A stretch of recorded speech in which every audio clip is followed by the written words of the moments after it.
കാലിൽ തരിപ്പ് അനുഭവപ്പെടുക പല ആളുകൾക്കും പൊതുവായിട്ട് കണ്ടുവരുന്ന ഒരു 40 വയസ്സ് കഴിഞ്ഞ മിക്ക ആളുകൾക്കൊന്ന് പൊതുവായിട്ട് പറയുന്നൊരു കംപ്ലയിൻ്റാണ് തരിപ്പ് വരിക എന്ന് പറയുന്നത്. ചില ആളുകൾ എന്ത് ചെയ്യും, ഒരു ആ സമയത്ത് ഒരു എക്സസൈസ് ചെയ്യും, അല്ലെങ്കിൽ ഒന്നൊരു മസാജൊക്കെ ചെയ്യും, അല്ലെങ്കിൽ ഒന്ന് ചൂട് പിടിക്കും. ആ സമയത്ത് തന്നെ എന്ത് ചെയ്യും, അത് ഓക്കെ ആയിട്ട് വരാറുണ്ട്. ചില ആളുകൾക്ക് ഇത് ഓക്കെ ആകാറില്ല. അത് പിന്നീട് കൂടുതൽ സിവിയർ ആയിട്ട് പോകുക, തരിപ്പ് കൂടി പിന്നെ ചെരുപ്പിടാൻ പറ്റുന്നില്ല. ഈവൻ അത് വല്ലാണ്ട് സിവിയർ ആയിട്ട് കഴിഞ്ഞാൽ ചില ആളുകൾക്ക് സെൻസേഷൻ പോലും നഷ്ടപ്പെട്ടു പോകുന്ന അവസ്ഥ വരാറുണ്ട്. അല്ലെങ്കിൽ ആ ഒരു രീതിയിലേക്ക് പിന്നീട് അത് കൂടി പോകാറുണ്ട് എന്നുള്ളത് തന്നെയാണ്. തരിപ്പ് പിന്നെ പിന്നെ മെല്ലെ മെല്ലെ സിവിയർ ആയിട്ട് വരാറുണ്ട്. പിന്നെ മുറിവ് എന്തെങ്കിലും സംഭവിച്ചാൽ അറിയില്ല, വേദന ഉണ്ടായിരിക്കില്ല, ചെരുപ്പിടാൻ പറ്റില്ല, നടക്കാൻ പറ്റില്ല, അങ്ങനെ പല തരത്തിൽ പിന്നീട് എന്ത് ചെയ്യും, സെൻസേഷൻ പോലും കംപ്ലീറ്റ് നഷ്ടപ്പെട്ടു പോകുന്ന അവസ്ഥയിലേക്ക് നയിക്കും എന്നുള്ളതാണ്. അപ്പോൾ ഇവിടെ നമ്മൾ ശ്രദ്ധിക്കേണ്ടത്, ഈ തരിപ്പ് എന്ന് പറയുമ്പോൾ എല്ലാം ഷുഗറാണെന്ന് ധരിച്ച പല ആളുകളുണ്ട്. ഷുഗർ കൂടിയത് കൊണ്ട് മാത്രമല്ല തരിപ്പ്, പല കാരണങ്ങളെ കൊണ്ട് എന്ത് ചെയ്യുന്നുണ്ട് തരിപ്പ്. ചിലത് വൈറ്റമിൻസ് ഡെഫിഷ്യൻസി കാരണമായിട്ട്, രക്തക്കുറവിൻ്റെ കാരണമായിട്ട്, പിന്നെ അങ്ങനെ പല കാരണങ്ങളെ കൊണ്ട് എന്ത് ചെയ്യുന്നുണ്ട് തരിപ്പ് ഉണ്ടാകാറുണ്ട് എന്നുള്ളതാണ്. അപ്പോൾ ഇന്ന് ഇവിടെ നമ്മൾ ഡിസ്കസ് ചെയ്യാൻ പോകുന്ന വിഷയം വേറെ ഒന്നുമില്ല, ഈ തരിപ്പ് എന്നുള്ള പറഞ്ഞ സംഗതി എന്തൊക്കെ കാരണങ്ങൾ കൊണ്ട് ഉണ്ടാകുന്നുണ്ട്, എങ്ങനെ നമുക്കത് മാനേജ് ചെയ്യാം, വീട്ടിൽ നിന്ന് തന്നെ നമുക്ക് എങ്ങനെ അത് കുറയ്ക്കാൻ സഹായിക്കാൻ പറ്റും എന്നതിനെ കുറിച്ചിട്ടൊക്കെയാണ് ഇന്ന് ഇവിടെ ഡിസ്കസ് ചെയ്യാൻ പോകുന്നത്. എൻ്റെ പേര് doctor Siraj, medical officer, QNB health care, Koduvally.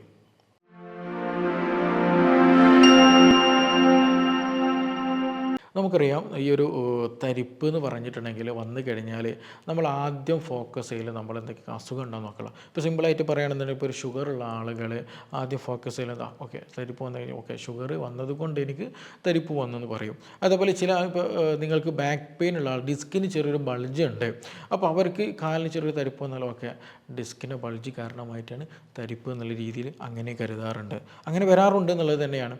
അപ്പോൾ ഇതിൽ സ്പെസിഫിക് ആയിട്ട് റീസൺ എടുത്ത് നോക്കണം, അത് വളരെ ഇമ്പോർട്ടൻ്റ് ആണ്. ഇപ്പോൾ സിമ്പിളായിട്ട് പറയുകയാണെന്നുണ്ടെങ്കിൽ ഇപ്പോൾ ഒരാൾക്ക് ഇപ്പോൾ ഷുഗറിൻ്റെ പ്രശ്നമുണ്ട്, അതേ മാത്രമല്ല ഡിസ്കിനും പ്രശ്നമുണ്ട്. അപ്പോൾ ഏത് കാരണം കൊണ്ടാണ് തരിപ്പ് എന്നുള്ളത് അറിയൽ ഇമ്പോർട്ടൻ്റാണ്. ഡിസ്കിൻ്റെ കാരണം സിവിയർ ആയിട്ടാണോ തരിപ്പ് വന്നത്, അതല്ല ഷുഗർ കാരണമായിട്ടാണോ തരിപ്പ് വന്നതുള്ളത് നമ്മൾ അറിഞ്ഞിരിക്കണം, എന്നാലത് മാറ്റാൻ പറ്റുള്ളൂ. നമ്മൾ ചിലപ്പോൾ അത് ഡിസ്കിൻ്റെ ആണെങ്കിൽ അതിന് കൊടുക്കണം, അല്ലെങ്കിൽ ഷുഗർ ആണെങ്കിൽ അതിന് കൊടുക്കണം. ഇനി അതല്ലെങ്കിൽ വൈറ്റമിൻ്റെ എന്തെങ്കിലും കുറവുണ്ടെങ്കിൽ അത് ട്രീറ്റ് ചെയ്യണം. അല്ലാതെ നമ്മൾ എന്ത് ചെയ്യരുത്, അത് ഇതാണെന്ന് കരുതിയിട്ട് നമ്മൾ സെൽഫായിട്ട് ഡയഗ്നോസ് ചെയ്തിട്ട് ഒരിക്കലും അതിന് ട്രീറ്റ് ചെയ്യാൻ നോക്കരുത് എന്നുള്ളത് തന്നെയാണ്. അപ്പോൾ അതിൻ്റെ റീസൺസ് നമ്മൾ ലിസ്റ്റ് ചെയ്യുന്ന സമയത്ത്, ഒന്ന് രക്തക്കുറവ് കാരണമായിട്ട് എന്ത് ചെയ്യും, രക്തം പമ്പിങ് കുറവ് കാരണമായിട്ടൊക്കെ ഈ പറഞ്ഞ തരിപ്പ് അനുഭവപ്പെടും എന്നുള്ളതാണ്. അതായത് ഇപ്പോൾ കൂടുതൽ നിന്ന് ജോലി ചെയ്യുന്ന ആളുകൾ, അല്ലെങ്കിൽ അനീമിയ കൂടുതലുള്ള ആളുകൾ, രക്തക്കുറവ് കൂടുതലുള്ള ആളുകൾ, അങ്ങനെയുള്ള അതുപോലെ രക്തം ചംക്രമണം ശരിയായ രീതിയിൽ രക്തം പാസ് ചെയ്യുന്നില്ല രക്തക്കുഴലുകളിലൂടെ, അങ്ങനെയൊക്കെയുള്ള ആളുകൾക്ക് എന്ത് ചെയ്യും തരിപ്പ് നല്ല രീതിയിൽ വരും എന്നുള്ളതാണ്. അപ്പോൾ വെരിക്കോസ് വെയിൻ ഉള്ള ആളുകൾ, ഡീപ്പ് വെയിൻ ത്രോംബോസ് DVT പോലെയുള്ള കണ്ടീഷനുള്ള ആളുകൾക്കൊക്കെ തരിപ്പ് എന്ത് ചെയ്യും, രക്തം പാസ് ചെയ്യാത്തത് മൂലമായിട്ട് എന്ത് ചെയ്യും തരിപ്പ് വരും എന്നുള്ളതാണ്. അങ്ങനെയുള്ള ആളുകൾക്ക് ചിലപ്പോൾ കാല് നല്ല നീര് വരും, അതുമാത്രമല്ല ചൊറിച്ചിൽ അനുഭവപ്പെടും, അതുമാത്രമല്ല അവിടെ ചിലപ്പോൾ ചുട്ടുപൊള്ളുന്ന പോലെയൊക്കെ അനുഭവപ്പെടാം. അതേപോലെ തന്നെ അവിടെ സ്കിന്നിന് ചിലപ്പം നല്ല ഹാർഡായിട്ട് ബ്ലാക്കിഷ് ആയിട്ടുള്ള ഒരു കറുത്ത അടയാളങ്ങളൊക്കെ വരും. ഈ കറുത്ത അടയാളം വരുന്ന വേറെ ഒന്നും, അവിടുത്തെ കോശങ്ങളൊക്കെ നശിക്കുന്നതും അവിടെ സർക്കുലേഷൻ ഡാമേജ് ആകുന്നതിനൊക്കെ ഒരു അടയാളം തന്നെയാണ് അതുള്ളത്. അപ്പോൾ അതുകൊണ്ട് തന്നെ സിമ്പിളായിട്ട് മനസ്സിലാക്കുക, രക്തം പ്രോപ്പറായിട്ട് പാസ് ചെയ്യുന്നില്ല എന്നുണ്ടെങ്കിൽ അതുമൂലം ഈ പറഞ്ഞതുപോലെ എന്ത് ചെയ്യും ഈ ഒരു തരിപ്പുണ്ടാകും എന്നുള്ളത് തന്നെയാണ്. രണ്ടാമത് നെർവ്സിന് എന്തെങ്കിലും ഡാമേജ് വരിക എന്നുള്ളത്. സിമ്പിളായിട്ട് പറഞ്ഞിട്ടുണ്ടെങ്കിൽ നമ്മുടെ ലംബാർ റീജിയൻ എസ്പെഷ്യലി കൂടുതൽ കണ്ടുവരുന്നതാണ്. നമ്മുടെ ലോവർ ബാക്ക് ഏക്ക് LB എന്ന് പറയുന്ന കണ്ടീഷനിൽ, സയാറ്റിക്ക പോലുള്ള കണ്ടീഷനിൽ കൂടുതൽ ആളുകൾക്ക് കണ്ടുവരുന്നതാണ് തരിപ്പ് അനുഭവപ്പെടുക എന്നുള്ളത്. ഈ തരിപ്പിനൊരു പ്രത്യേകത ഉണ്ട്, അവർക്ക് ചിലപ്പോൾ കാലിൽ ചിലപ്പോൾ പ്രത്യക്ഷത്തിൽ വല്ല നീരുകളൊന്നും പൊതുവെ കണ്ടുവരാറില്ല. വേറെ എന്തെങ്കിലും അസുഖങ്ങളുണ്ടെങ്കിൽ ചിലപ്പോൾ അത് മൂലം ഉണ്ടായിരിക്കും. അല്ലാതെ നിങ്ങൾക്ക് നട്ടെല്ലിന് ഷിയാറ്റിക്കയുടെ പ്രശ്നമാണ്, ഡിസ്കിൻ്റെ ബൾജിന് പ്രശ്നമാണ്, അപ്പോൾ അതുകൊണ്ട് ആണ് നിങ്ങൾക്ക് തരിപ്പ് വരുന്നുണ്ടെങ്കിൽ ചിലപ്പോൾ ചില കണ്ടീഷനുകളിൽ എന്ത് ചെയ്യും ചിലപ്പോൾ തരിപ്പ് കൂടുതലായി. ചിലപ്പോൾ നമ്മൾ ഇരുന്നിട്ട് എണീക്കുന്ന സമയത്ത്, ചമ്രം പടിഞ്ഞിരിക്കുന്ന സമയത്തൊക്കെ ബാക്ക് പെയിൻ വരുന്നത് പോലെ തന്നെ തരിപ്പ് നല്ല രീതിയിൽ വരും. നമ്മൾ റിലാക്സ്ഡ് ആയിട്ട് നമ്മൾ ചിലപ്പോൾ കിടക്കുന്ന സമയത്തൊക്കെ തരിപ്പിൽ നല്ല കുറവുണ്ടായിരിക്കും. അതേപോലെ തന്നെ ചിലപ്പോൾ തരിപ്പ് എന്ത് ചെയ്യും ഒരു റൈറ്റ് സൈഡിലായിരിക്കാം, ചിലപ്പോൾ ലെഫ്റ്റ് സൈഡിലായിരിക്കാം, ചിലപ്പോൾ 2 വിരൽ, ചിലപ്പോൾ 3 വിരൽ, ചിലപ്പോൾ 1 വിരൽ, ഇങ്ങനെയൊക്കെ എന്ത് ചെയ്യും ഏരിയകൾ മാറി വരും എന്നുള്ളത് തന്നെയാണ്. ചിലപ്പോൾ നമ്മുടെ തുടയുടെ ഭാഗത്തായിരിക്കും, ചിലപ്പോൾ കാഫ് മസിലിൻ്റെ ഭാഗത്തായിരിക്കും, അങ്ങനെ സ്പെഷ്യൽ പാർട്ടുകളിൽ എന്ത് ചെയ്യും ചിലപ്പോൾ ഇത് അനുഭവപ്പെടും. എന്തുകൊണ്ടാണ് അങ്ങനെ അനുഭവപ്പെടാൻ കാരണം അവിടേക്ക് പാസ് ചെയ്യുന്ന നെർവിനാണ് ഡാമേജ് എങ്കിൽ അവിടെ നേരെ തരിപ്പ് വരും. അപ്പോൾ ഏത് ഭാഗത്തേക്കുള്ള ഞരമ്പിനാണോ ആ ബുദ്ധിമുട്ടുള്ളത് അവിടെ അത് അനുഭവപ്പെടുള്ളൂ. അപ്പോൾ ഇനി നിങ്ങൾക്ക് സിവിയറായിട്ട് ഈ ഭയങ്കരമായിട്ടുള്ള ബുദ്ധിമുട്ട് നട്ടെല്ലിനുണ്ട് എന്നുണ്ടെങ്കിൽ എന്ത് ചെയ്യും, കാല് കംപ്ലീറ്റ് തരിപ്പ് വരാനുള്ള സാധ്യതയും അവിടെ ഉണ്ട് എന്നുള്ളത് തന്നെയാണ്. അപ്പോൾ അങ്ങനെ നിങ്ങൾക്ക് എന്തെങ്കിലും ഉണ്ടെങ്കിൽ എന്ത് ചെയ്യും, അതിൻ്റെ ട്രാക്ഷനുകൾ അല്ലെങ്കിൽ സർജിക്കൽ പ്രൊസീജിയേഴ്സ് ആൻഡ് എക്സസൈസുകൾ കാര്യങ്ങൾ ചെയ്തിട്ട് എന്ത് ചെയ്യണം, അത് കുറയ്ക്കാൻ നമ്മൾ നോക്കുക എന്നുള്ളതാണ്. അപ്പോൾ നെർവിന് എന്തെങ്കിലും അങ്ങനെ കംപ്രഷൻ വന്നു കഴിഞ്ഞാൽ തരിപ്പ് അനുഭവപ്പെടും എന്നുള്ളതാണ്. മൂന്നാമത്തത് പൊതുവായിട്ട് കണ്ടുവരുന്ന മറ്റൊരു റീസൺ ഡയബറ്റിക് ആണ്. ഈ ഡയബറ്റിക്കിന് ഒരു പ്രത്യേകത ഉണ്ട്. ഇത് എന്ത് ചെയ്യും, നെർവ് റിലേറ്റഡ് ആയിട്ടും പ്രശ്നം ഉണ്ടാക്കും, തരിപ്പുണ്ടാക്കും, ബ്ലഡ് സർക്കുലേഷൻ റിലേറ്റഡ് ആയിട്ടും തരിപ്പുണ്ടാക്കും. നമ്മൾ നേരത്തെ പറഞ്ഞ രണ്ട് കാരണങ്ങൾ എന്തിനാൽ ഉണ്ടാകും, ഈ പറഞ്ഞ ഷുഗർ കാരണമായിട്ടുണ്ടാകും എന്നുള്ളതാണ്. ഷുഗർ കൂടിയാൽ നമുക്കറിയാം എന്ത് ചെയ്യും, രക്തക്കുഴലുകൾക്ക് അടഞ്ഞു പോകുന്നൊരവസ്ഥ അല്ലെങ്കിൽ രക്തം പമ്പിങ് ഒക്കെ കുറഞ്ഞു പോകുന്ന അവസ്ഥ വരും. അത് നമ്മുടെ കാലുകളെ ബാധിച്ചു കഴിഞ്ഞാൽ എന്താ സംഭവിക്കുക, കാലുകൾ നല്ല നീര് വരും, കാലുകൾ നല്ല കറുപ്പ് അടയാളങ്ങൾ വരും. അപ്പോൾ അങ്ങനെ വന്നു കഴിഞ്ഞാൽ രക്തം കുറവ് കാരണമായിട്ട് എന്ത് ചെയ്യും, പ്രശ്നങ്ങളുണ്ടായിരിക്കും. അതേപോലെ തന്നെയാണ് ഈ പറഞ്ഞിട്ടുള്ള ഞരമ്പുകൾ എന്ത് ചെയ്യും, ഈ പറഞ്ഞിട്ടുള്ള ഷുഗർ നല്ലോണം ബാധിക്കും. ഷുഗർ നല്ലോണം ബാധിക്കും, ഞരമ്പുകൾ നഷ്ടപ്പെട്ടു പോയി അതിൻ്റെ പ്രവർത്തനം കുറഞ്ഞു പോവുകയും തരിപ്പും കടച്ചിലും ചുട്ടുപൊള്ളുന്ന അവസ്ഥയൊക്കെ നല്ല രീതിയിൽ പരസ്തീശ എന്നൊക്കെ പറയും, അങ്ങനെയൊക്കെ എന്ത് ചെയ്യും ഈ പേഷ്യൻസിന് വരും. അത് കൂടിക്കഴിഞ്ഞാൽ പിന്നെ ചെരുപ്പിടാൻ പറ്റില്ല. അതുകൊണ്ടാണ് ഈ ഷുഗറുള്ള ആളുകൾ പുറത്ത് പോകുമ്പോൾ ചെരുപ്പ് നല്ല രീതിയിലിടണം. മുറിവായ ചിലപ്പോൾ അറിയില്ല, അറിഞ്ഞാൽ തന്നെ എന്ത് ചെയ്യും, അത് സിവിയർ ബ്ലീഡിങ് ഉണ്ടെങ്കിൽ പോലും നമ്മളത് ഐഡൻറ്റിഫൈ ചെയ്യാൻ പറ്റില്ല. വേദന ഒന്നും ഉണ്ടായിരിക്കില്ല, സെൻസേഷനൊക്കെ പോകുന്ന അവസ്ഥയിലേക്ക് എത്തിയിട്ടുണ്ടായിരിക്കും എന്നുള്ളത്. അപ്പോൾ ഷുഗർ കൂടിക്കഴിഞ്ഞാൽ രക്തോട്ടത്തെയും ബാധിക്കുന്നുണ്ട്, അതേപോലെ തന്നെ നമ്മുടെ നാഡി ഞരമ്പുകളെയും അത് നല്ല രീതിയിൽ ബാധിക്കുന്നുണ്ട്. ഈ രണ്ട് കാരണത്താൽ എന്ത് ചെയ്യും, നമുക്ക് തരിപ്പ് വരും എന്നുള്ളതാണ്.